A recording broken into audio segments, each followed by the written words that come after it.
अभी आपको बता रहा, चलिए चले, नर्सिंग स्टाफ का एहतजाज जारी है। मनाजिर आप देख सकते हैं, नर्सिंग स्टाफ आज सुबह से ही सरापा एहतजाज है। नर्सिंग स्टाफ का सर्विस स्ट्रक्चर की बहाली के लिए सिविल अस्पताल के अहाते में एहतजाज जारी था, जो कि बाद में उनको मुंतशिर करने के लिए पुलिस की भारी नफरी तलब की गई और इसमें मुज़ाहमत का सामना भी करना पड़ा। कुछ नर्सिस को हिरासत में भी लिया गया था। इस वक्त मुज़ाकरात की बात की जा रही थी और ये मुज़ाकरात नाकाम हुए, लेकिन ताहाल ये एहतजाज जारी है। इस एहतजाज के पेश नज़र सिंध भर के दूसरे हस्पतालों में भी काफ़ी मुश्किलात का सामना रहा मरीज़ों को, और नर्सेज़ अपने मुतालबात लेकर सड़कों पर मौजूद हैं। और गवर्नर हाउस जाने की कोशिश की गई नर्सों की जानिब से, लेकिन उसको रोका गया और फिर उसके बाद मुज़ाहमत का सामना हुआ। इस वक्त ताज़ा तरीन सूरत हाल क्या है, इब्राहिम रिंद हमारे साथ मौजूद हैं।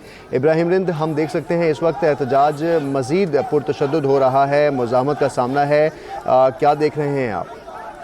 जी देखें, बिल्कुल आज जो है नर्सेज की जाने पे 7वें रोज कराची प्रेस क्लब पर एहतजाज जारी है। तमाम सरकारी अस्पतालों का इन्होंने बाइकाट कर रखा था और आज सुबह से ही इमरजेंसी आईसीयू और वार्डों का भी बाइकाट जारी था। और अभी थोड़ी देर काबिल जो है इनके मुज़ाकरात भी महकमा से नाकाम हुए हैं। और जैसे ही इनको पता चला कि वजीर आजम इमरान खान कराची आ रहे हैं, तो इन्होंने गवर्नर हाउस की तरफ जो है वो मार्च किया, जिस पर पुलिस ने इनको रोका और इस दौरान जो है तशद्दुद का निशाना भी बनाया गया नर्सेज को। इस दौरान नर्सेज रहनुमाओं के जो लीडर हैं 6 उसमें शामिल हैं, 3 ख्वातीन हैं और 3 मर्द हैं, उनको भी गिरफ्तार कर दिया गया है, तो मकामी थाने में मुंतकिल किया गया। बाकी जो नर्सेज हैं वो भी शदीद मुश्किल हैं, आप देख सकते हैं मनाजिर में कि उनके ऊपर भी पुलिस है वो जो है वो तशद्दुद कर रही है और इन पे जो है वो लड़ाई का और तसादम का मजीद खदशा बढ़ता जा रहा है। अभी भी कशीदा हालात हैं। नर्सेज की जानिब से जो रहनुमा है उनका कहना है कि उनके रहनुमाओं को फौरी तौर पर रिहा किया जाए, दीगर सूरत में वो यहाँ से गवर्नर हाउस की तरफ जो है वो मार्च भी करेंगे और जब तक इनके मुतालबात पूरे नहीं होंगे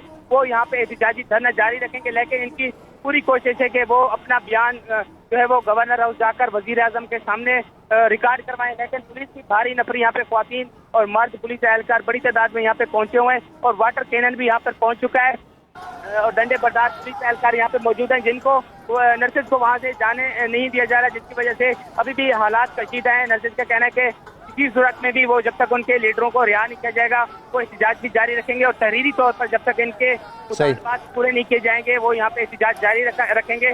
दूसरी जानिब अगर बात करें पूरे सिंध की, तो तमाम सरकारी अस्पतालों के जो आईसीयू है, इमरजेंसी और वार्ड है, वहाँ से भी मुकम्मल तौर पर नर्सेज जो है वहाँ से गायब हैं। कुछ नर्सेज एहतजाज की आड़ में घर बैठी हुई हैं, कुछ नर्सेज ऐसी हैं जो कि एहतजाज में शरीक हैं, यहाँ पे बैठी हुई हैं, जिसकी वजह से मरीजों को शदीद मुश्किलात का सामना है, उनकी जिंदगियां खतरे में पड़ चुकी हैं। लेकिन महकमा सेहत की बेइज्जती के मुज़ाकरात इनसे नहीं किए जा रहे। कराची प्रेस क्लब के बाहर और सिविल अस्पताल के अहाते में एहतजाज इस वक्त जारी है। हालात कशीदा हो चुके हैं और पुलिस की जानिब से लाठीचार्ज भी किया जा रहा है। जो नर्सेज और जो स्टाफ एहतजाज कर रहा है उन्होंने गवर्नर हाउस की जानिब जाने की कोशिश की, जिस पर पुलिस उनको रोक रही है। इब्राहिम रिंद, आपसे मज़ीद अपडेट्स मिलेंगे, अब तक के लिए आपका बहुत शुक्रिया।